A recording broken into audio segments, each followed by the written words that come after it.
పాలు చేసిపోయిండ్రు తెలంగాణలో. అయితే దీనికి సెంటర్ సపోర్ట్ అవసరం. పార్టీలు వేరైనా కూడా నేనైతే సెంటర్ నుంచి ఈ ప్రభుత్వంకు ఎంత సపోర్ట్ ఇవ్వగలుగుతుందో అంత సపోర్ట్ కొరకు నేను ప్రయత్నం చేస్తాను.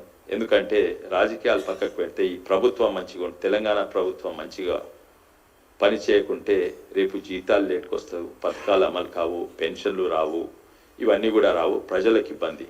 అందుకే మేము ఒక బైపార్టిజన్గా, అంటే రాజకీయాలలో కొట్లాడినా కూడా డెవలప్మెంట్కి వచ్చే వరకు కలిసి పనిచేస్తానికి మేము ప్రయత్నం చేస్తాను. నేను ప్రత్యేకంగా ఢిల్లీ నుంచి ఈ రాష్ట్రానికి ఏం తేవాలనో, నిధులైనా ప్రాజెక్టులైనా దాని కొరకు ప్రయత్నం చేస్తాను. బాధాకరంగా ఏముందంటే ఎప్పుడు లేనట్టు ఎక్స్ట్రీమ్ పోలరైజేషన్ కాంగ్రెస్ పార్టీ చేసింది. మైనార్టీ మనసుల, మైనార్టీ మెదడుల విషం పోసింది.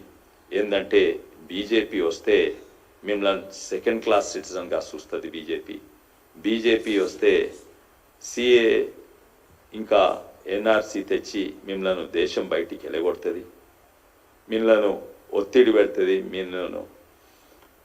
మీ మీద ఎన్నో కేసెస్ పెడుతుంది, మతపరంగా మిమ్మల్ని చిన్నగా చూస్తారని ఎన్నో విమర్శలు చేసిండ్రు. మైనార్టీ మనసులలో, మైనార్టీ మెదడులలో విషం నింపిండ్రు. అది దేశానికి, రాష్ట్రానికి, మళ్ళీ మన ప్రాంతానికి మంచిది కాదు.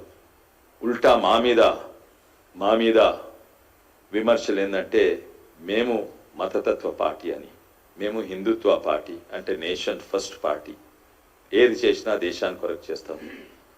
అవును, మేము భారత్ మాతాకి జై అంటాము, మేము జై శ్రీరామ్ అంటాము, కానీ మేము ఎప్పుడు కూడా మైనారిటీస్లను విమర్శించలేదు.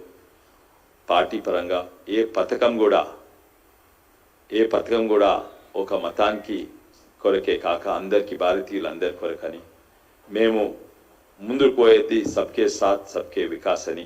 కానీ కాంగ్రెస్ పార్టీ ఇవి విషం పోసి ఈ సబ్కే సాత్ సబ్కా వికాస్ సిద్ధాంతాన్నే ఓడగొడుతందుకు ప్రయత్నం చేసింది. కొన్ని జాగాలలో వాళ్ళు సక్సెస్ఫుల్ అయినరు, కానీ నాకు సంతోషము కొన్ని జాగాలలో కాలేదు. దేశమంతా ఒకటే, అందరినీ కలుపుకొని ముంగటు పోతుంది. ఈసారి కోalition ప్రభుత్వం అయినా కూడా మోడీ గారి విధానం అదే ఉంటుంది. 10 ఏళ్ల నుంచి ఎట్లా పోతుండో అదే డైరెక్షన్లో మారకుండా అదే డైరెక్షన్లో పోతుండు, అదే డైరెక్షన్లో పోతాడు. అందుకే డెవలప్మెంట్ అనేది ఆగదు. అదే కాకుండా ఫారిన్ పాలసీ ఆగదు. ఆర్థికంగా ఎట్లయితే 10వ స్థాయి నుంచి 5వ స్థాయికి తెచ్చిండో, ఇప్పుడు 2 ఏళ్లలో 4వ స్థాయి 3వ స్థాయికి తప్పనిసరిగా ఈ 5 ఏళ్లలో అవుతుంది, 2 ఏళ్లనే అవుతుందని నేను అనుకుంటున్నాను. అట్లనే డిఫెన్స్ ఇష్యూస్ అయినా ఏమీ మారాయి, పాలసీస్ మారాయి. ఇంకా ఇన్ఫ్రాస్ట్రక్చర్ డెవలప్మెంట్ అయితే అస్సలే ఆగాయి. కానీ విపక్షాలు ఉమెన్స్ రిజర్వేషన్ బిల్స్ ఏదైతే తీసుకొచ్చిందో దాన్ని కూడా అమలు అయ్యేటట్టు వాళ్ళు మోడీ గారికి అక్కడ కూడా పాలిటిక్స్ పక్కకు పెట్టి ఉమెన్స్ రిజర్వేషన్స్ బిల్ను కూడా తప్పనిసరిగా అమలు అయ్యేటట్టు వాళ్ళు చేయాలని నేను కోరుతున్నా. కలిసి పనిచేస్తే ఎంతో సాధ్యం. కొన్ని దేశాలలో పార్టీలు వ్యతిరేకంగా అయినా, రాజకీయాలు వ్యతిరేకంగా అయినా బైపార్టిజన్షిప్ అనేది ఉంటుంది. ఇక్కడ కూడా అట్లుండాలని నా కోరిక. నేను ఇంతకు ముందు చేసినట్టే ముందుకు పోతాను. సెంట్రల్ గవర్నమెంట్ నుంచి తెచ్చే పథకాలు, సెంట్రల్ గవర్నమెంట్ నుంచి వచ్చే పథకాలన్నీ కూడా మా ప్రాంతంలో, చేవల ప్రాంతంలో ఆయుష్మాన్ భారత్ కానీ, ఆవాస్ యోజన కానీ, ముద్రా లోన్స్ కానీ అవి మంచిగా అమలయ్యేటట్టు చూస్తాను. అదే కాక ఇంతకుముందు హైవేస్ తీసుకొచ్చినాను, టూరిజం కొరకు 100 కోట్లు తీసుకొచ్చినాను. ఇవన్నీ కూడా ఈ బిజాపూర్ హైవే తీసుకొచ్చినాను. అది ఇప్పుడు అమలు కాలేదు, అది కన్స్ట్రక్షన్ ఇంకా మొదలు కాలేదు. అది మొదలయ్యేటట్టు నేను రాష్ట్ర ప్రభుత్వం మీద ఒత్తిడి పెడతాను. అట్లనే ఎన్నో ప్రాజెక్టులు ఉంటాయి, ఎంఎంటీఎస్, ఇవన్నీ కూడా 50-50 అంటారు. అంటే రాష్ట్రము 50%, మళ్ళీ కేంద్రం 50% పెట్టాలి. అవి కూడా నేను తీసుకొస్తాను. ఇక్కడ ఈ ప్రభుత్వం మీద కూడా వికారాబాద్ వరకు, ఫస్ట్ శంకర్పల్లి వికారాబాద్ వరకు ఎంఎంటీఎస్ వచ్చేటట్టు చేస్తాను. ఎంపీ ల్యాడ్స్ అయితే నేను ఇంతకుముందు కూడా 400 గ్రామాలకు ఇచ్చిన, ఇప్పుడు కూడా 400 గ్రామాల పైకి నా ఎంపీ ల్యాడ్స్ అందేటట్టు నేను చూస్తా. పాత ఎంపీ ఏమన్నా మొదలుపెట్టి అవి ఖతం కాకుంటే అవి కూడా కంప్లీట్ అయ్యేటట్టు నేను తప్పనిసరిగా ప్రయత్నం చేస్తాను.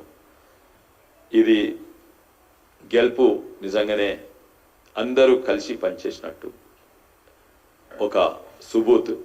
ఎందుకంటే టైం నాకు ఓ అదృష్టం, టైం చానుండే. ఈ క్యాంపెయిన్ నేను 3 నెలల సంది మొదలుపెట్టిన.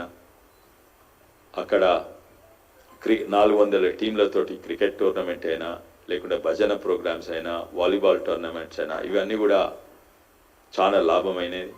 నాకు ఎక్కువ శ్రమ లేకుండా స్మూత్గా క్యాంపెయినింగ్ నడిచింది.